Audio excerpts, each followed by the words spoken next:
সূর্য নিজের জীবন বাজি রেখে কুমার হাত থেকে রূপাকে বাঁচায়। দীপা ঠাকুরমশাইকে বলে, ঠাকুরমশাই আমার আপনার সাহায্য দরকার। ঠাকুরমশাই বলে, আমি তো বুঝতে পারছি না তুমি কি বলছো।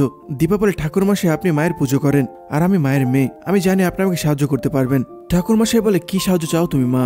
দীপা বলে, আপনি যার জন্য আজকে পুজোর আয়োজন করেছেন সে একটা নোংরা লোক, সে অনেক অন্যায় করেছে, তার পাপের শাস্তি আজকে মায়ের সামনে হবে। তখনই কুমারের গলা পাওয়া যায়। কুমার এদিকে আসছে। দীপা ঠাকুরমশাইকে আবার জিজ্ঞেস করে, আমার পাশে থাকবেন তো আপনি? কুমারের পর আসে। দীপা আবারও লুকিয়ে পড়ে। কুমার এসে তার লোকদের খুঁজতে থাকে। কুমার ভাবে তারা একটু বাইরে গিয়েছে, এর জন্য কুমার অতটা খেয়াল করে না। ওইদিকে হসপিটালে সাক্ষ্যদীপ সবার সাথে কথা বলছে। তখন সূর্য আসে ওখানে। সূর্য সোনারূপাকে জিজ্ঞেস করে, সোনারূপা তোরা এসেছিস কিন্তু তোর মা কোথায়? রূপা বলে, মা আসেনি, কিন্তু একটু পর আসবে। সূর্য বলে, পরে আসবে মানে কি? তোরা তোদের মাকে রেখে আসলি? সাক্ষ্যদীপ সূর্যকে বলে, ডক্টর সেনগুপ্ত আপনি তো মিসেস সেনগুপ্তকে জানেন, উনি যেটা জেদ করে সেটা উনি করেই ছাড়ে, উনি তো আর কারো কথা শুনে না। সূর্য বলে, এর আগে দীপা এরকম পাগলামি করতে গিয়ে বিপদে পড়েছে। রূপার পর সূর্যকে বুঝিয়ে বলে দীপাকে কি বলেছে। সবটা শুনে সূর্য বলে, ঠিক হয়নি। আমাকে নির্দেশ প্রমাণ করার আগে সবথেকে গুরুত্বপূর্ণ হলো আমার ফ্যামিলি ঠিক আছে কিনা। আমার কাছে আমার ফ্যামিলির সুরক্ষাটা সবার আগে। এইটা বলে সূর্য বলে, আমাকে এখন যেতেই হবে। সূর্য হসপিটাল থেকে বেরিয়ে যায়। সূর্য পিছে পিছে জয়ও যায়। ওইদিকে কুমার তার লোকদের ডাকতে থাকে। কুমার বলে, ঠাকুরমশাই বা কোথায় গেল? কিছুক্ষণ আগে তো এখানে জোগাড়জান্তি করছিল, আর ওরাও বা কোথায় গিয়েছে? কানে কি কথা যাচ্ছে না? আমি তো বা ডাকছি। কুমার বারবার তার লোকদের ডাকতে থাকে, কিন্তু কেউ জবাব দেয় না। কিভাবে দেবে? ওরা সবাইকে তো ঘুম পাড়িয়ে দিয়েছে। কুমার আবার হাসি মুখে প্রণাম করতে যায়। তখনই ঠাকুরের গলা থেকে মালা পড়ে যায়। কুমার আবার চমকে ওঠে। কুমার বলে, মা এসব হচ্ছেটা কি? আমি কিন্তু কিছু বুঝতে পারছি না। তুই কি আমার পুজোটা নিবি না? তখনই দীপা আড়াল থেকে বেরিয়ে আসে। কুমার আবারও বলতে থাকে, মা আমি কি কোনো অন্যায় করেছি? আমার কি কোনো ভুল হয়েছে? এ মালা পড়ে গেল, হাতে থেকে খড়গ পড়ে গেল, কি অপরাধ করেছি আমি? তুই আমাকে বল না। কুমার আবার চিৎকার করে বলে, তোর পুজোতে আমি কত টাকা খরচ করেছি তোর হিসাব আছে? তুই বল না কি হয়েছে। তখন দীপা আড়াল থেকে বলে, ঠাকুর ভক্তি চায়, টাকা পয়সা চায় না। কুমার তো হা করে ঠাকুরের দিকে তাকিয়ে থাকে। কুমার বলে, মা তুই কথা বললি, আমি জানতাম তুই জাগবি। কুমার পুজো করবে আর তুই জাগবি না, এটা হতেই পারে না। দীপা আবার বলে, তোর পরিত্রাণ নেই, ঠাকুর অহংকার পছন্দ করে না। কুমার আবার ভয় পায়। কুমার বলে, মা তুই এভাবে কেন কথা বলছিস? কুমার আবার চিৎকার করে বলে, তুই আমার পুজোটা নে না মা, আমি লাবণ্যর পরিবার ধ্বংস করেছি। এরপর অট্টহাসি আসতে থাকে।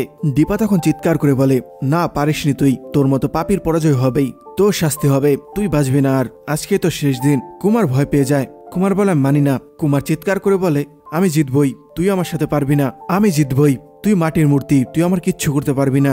দীপা আবার চিৎকার করে বলে, তোর বিনাশ হবেই, মা তোকে বিনাশ করবে, মায়ের সন্তানরা তোকে ছাড়বে না, এত পাপ সইবে না তোর। তখন একে উপরে ঘন্টি বাজতে থাকে, আর দীপা হাতে খড়গ নিয়ে কুমারের সামনে দাঁড়ায়। কুমার হা করে তাকিয়ে থাকে। একটু পর সূর্য এসে দীপার পাশে দাঁড়ায়। কুমার আর বিশ্বাস হচ্ছে না এটা কি দেখছে, সত্যিই কুমার সামনে দাঁড়িয়ে রয়েছে নাকি ভূত দেখছে। কুমার কথা বলতে পারছে না। কুমার আমতা আমতা গলায় বলে, তুই দীপা আর তুই সূর্য। না না, আমি মনে ভুল দেখছি, আমার মাথা খারাপ হয়ে গিয়েছে।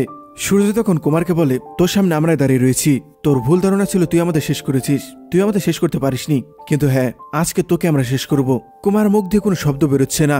কুমার শুধু ওদের দিকে তাকিয়ে রয়েছে। সূর্যের পর দীপাকে বলে, দীপা যাও ওকে মারো। দীপা একটু একটু করে কুমারের দিকে আগাতে থাকে।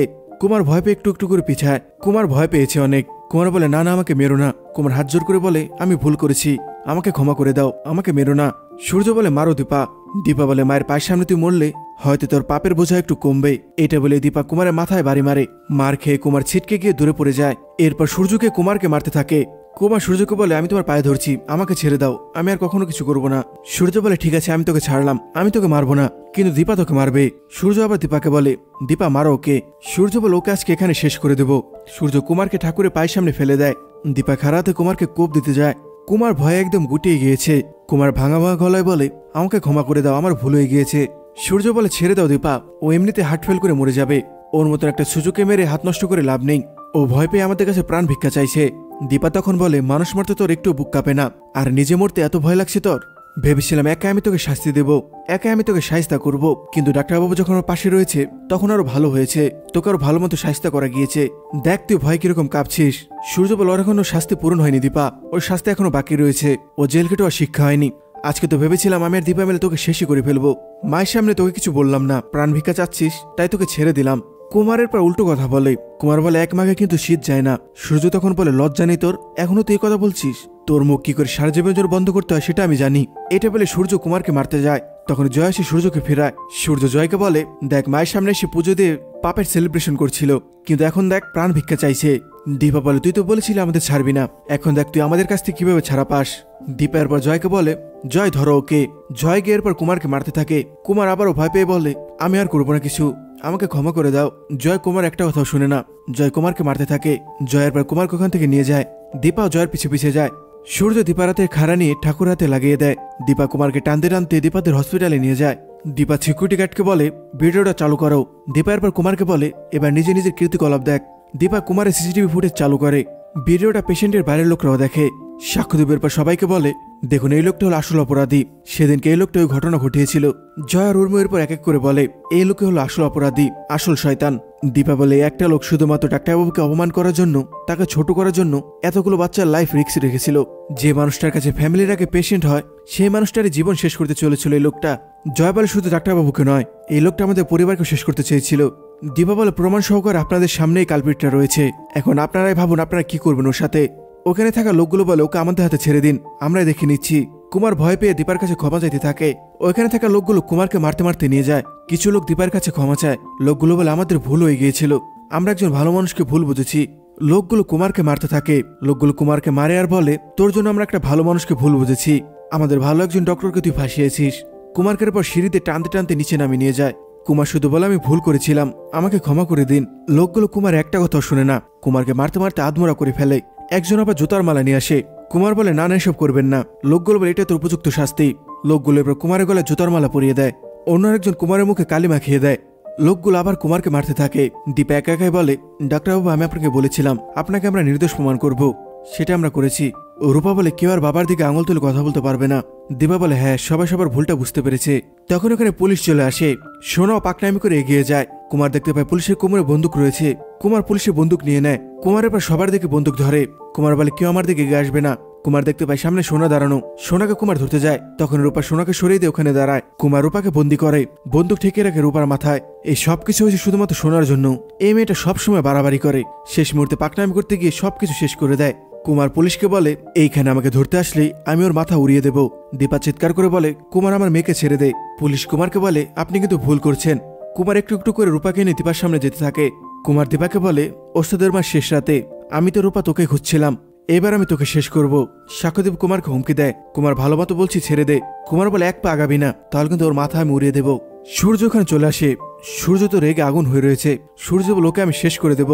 সাক্ষ্যদেবের জয় সূর্যকে আটকায়। কুমার সূর্যকে বলে ওইখান থেকে এক পা আগাবেন না ডাক্তারবাবু, তাহলে কিন্তু আমি রূপার মাথা উড়িয়ে দেব। পুলিশ অফিসার কুমারকে বলে তুমি এখান থেকে বেঁচে বেরোতে পারবে না কুমার, তুমি মেয়েটাকে ছেড়ে দাও। কুমার বলে যদি মরতে হয় তাহলে মেরে মরবো। সূর্য আবার চিৎকার করে বলে মারতে হলে আমাকে মার, ওকে ছেড়ে দে, ও তোর কি ক্ষতি করেছে। সূর্য জয়কে বলে আমার হাত ছেড়ে দে, আমি ওকে শেষ করে ফেলবো। কুমার আবার বলতে থাকে এক পা আগাবি না, তাহলে কিন্তু আমি ওকে মেরে ফেলবো। সূর্য চিৎকার করে বলে তোর একটা ভুল পদক্ষেপে পুলিশ তোকে গুলি করে ঝাঁঝরা করে দেবে, 1 সেকেন্ড লাগবে তোকে মারতে। কুমার বলে ভুল করছো তোমরা জানো না আমি কি করতে পারি। পুলিশ অফিসার দেখে পরিস্থিতি অনেক খারাপ দিকে যাচ্ছে। পুলিশ অফিসারের পর সূর্য দিকে যায়। সূর্য দেরি করে না, সূর্য অফিসার কোমর থেকে বন্দুক নিয়ে নেয়। সূর্য বন্দুক কুমারের দিকে ধরে। সূর্য বলে এবার আমি তোকে শেষ করে ফেলবো।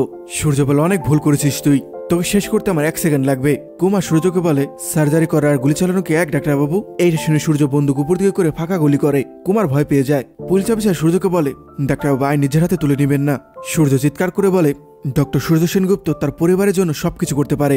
সূর্য আবার বন্দুক কুমারের দিকে ধরে। কুমার চারপাশটা একটু তাকিয়ে দেখে। কুমার দেখতে পায় চারপাশে পুলিশ দিয়ে ঘেরা। কুমার এমনিতেও বাঁচতে পারবে না। সূর্য বন্দুক নিয়ে কুমার দিকে এগিয়ে যায়। কুমার রূপাকে ধাক্কা দিয়ে ওখান থেকে পালিয়ে যায়। সূর্য রূপাকে বুকে আগলে নেয়। রূপা কান্না করে আর মনে মনে বলে সোনা ছোটবেলা থেকে বাবার আদর পেয়েছে, রূপা তার কিছুই পায়নি।